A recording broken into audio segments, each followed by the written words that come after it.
If you weren't watching NCAAs over the weekend, then you must have had something very important going on to miss the 10 national champions being crowned in Detroit. Now, whether you missed or you did watch, I'm going to let you know about the biggest storylines from the national championships. So say it with me. Let's stop stalling and start talking wrestling.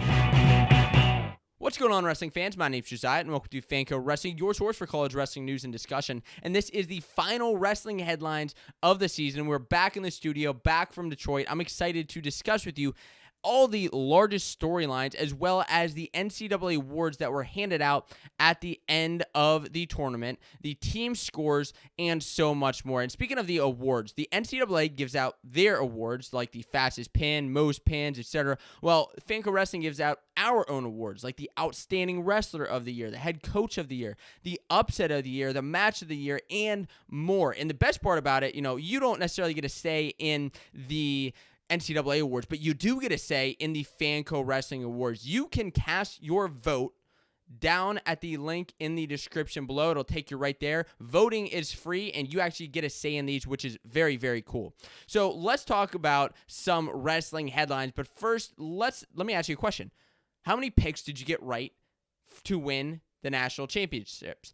I actually didn't do too bad. In the finals, I got 9 out of 10. I actually picked against Max Dean, I know. But before the tournament, I didn't do too bad either. Now, Jaden Ironman, I was expecting him to have a great tournament. I was even expecting Hayden Hidley and Stephen Buchanan to have solid tournaments as well. And while they did have pretty good tournaments, just didn't end up winning the national title. Let's move on to Penn State, because Penn State claimed their 9th title since 2011. This was huge. They claimed their title in a big, big way by beating Michigan pretty bad. And I'll show you the team scores in just a bit, but this was Kell's 9th title since 2011, and he had won at that point. He won 4 in a row from 2011, won 4 in a row, lost to Ohio State, then won 4 more in a row. They had the cancel year, then lost to Iowa, and then won this year. So the next question is, can they repeat for the next 3 years to kind of continue that pattern? It'd be crazy if that's kind of how it went in that cycle. But Penn State, not only did they win the title, but they had 5 national champions. Half of all the national champions wore a Penn State singlet. This is the second time that they did that in history. The other time being 2017, which it was like crazy, because the last time that happened was 2005 with Okie State, and then before that was Iowa in 1986 and 1997. Those were huge years. So Penn State became the second team to have multiple sets of 5 national champions. Unbelievable, with RBY, Nick Lee, Carter Starachi, Aaron Brooks, and Max Dean to pull that off. So let's look at the team scores. The final team scores were as follows. Penn State finished in first, Michigan behind them with 95 points, not quite able to break that 100-point barrier. Iowa was 74, Arizona State, and then Nebraska in that number 5 spot. And I'll tell you what, Michigan turned it up. They had a really good tournament up through the semis. Then they were kind of hurting in the semifinals, but up until that, they were making me nervous.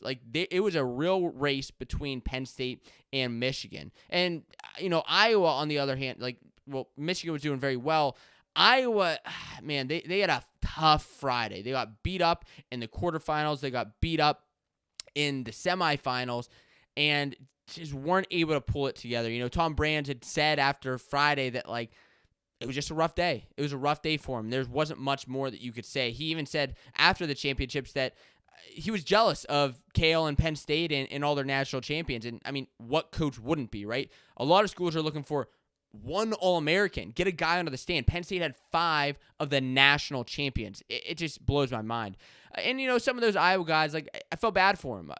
Jaden Ironman came back for that year, was looking for that title, and he was hurt. And on the opposite side, Stephon Meaches, I felt bad for him as well. He was hurt and just not able to get the job done. And Alex Marinelli, losing in the quarterfinals. Again, it was just rough to see that, right? There's emotions. These guys are hurt not only physically, but emotionally. And they've been here for so many years. Sebastian Rivera even said, we're hurting. All of us, we're old guys now. This sport kind of has a shelf life on the national stage. Anyways, as far as the other team scores, Arizona State and Nebraska had a good tournament. Northwestern, I underestimated them the entire year, honestly. I'm just going to be honest with you. Cornell had a great tournament and a national champion. And imagine if Max Dean was on their team. They would have finished potentially top 3. The other teams in the ACC that did well, Virginia Tech and NC State both finished top 10.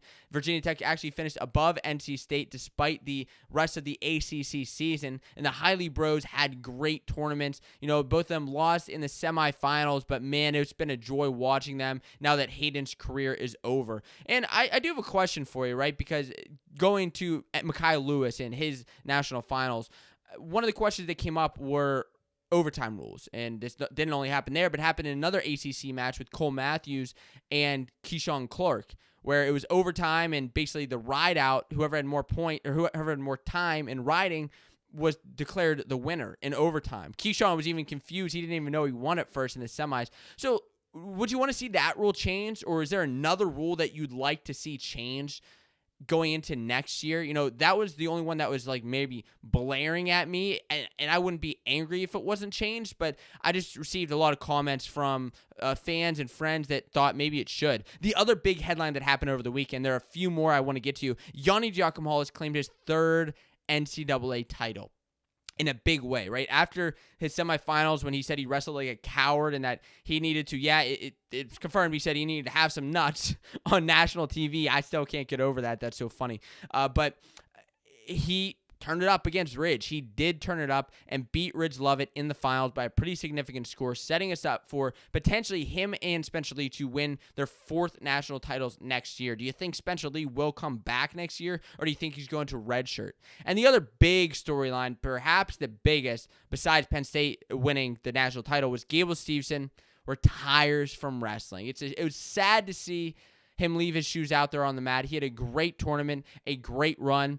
I was able to see him at all the national tournaments that he wrestled in, and it's just honestly been a real pleasure to watch this. He laid his shoes out on the mat, and he was a full entertainer from beginning to end. He ended up earning the Outstanding Wrestler of the tournament. And the other awards that were awarded were, so Gable was OW.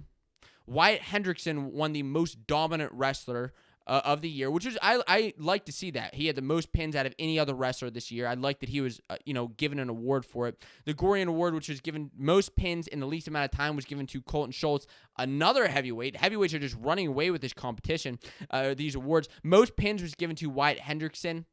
Most tech falls was given to Sebastian Rivera, and the Coach of the Year was given to Cale Sanderson. Now, again, if you want to vote in the Fanco Wrestling Awards, you can do that at the link down in the description below. I want to get as many votes cast as possible. It'll take, 5 minutes of your time to cast your vote and let it be known who should be the award winners.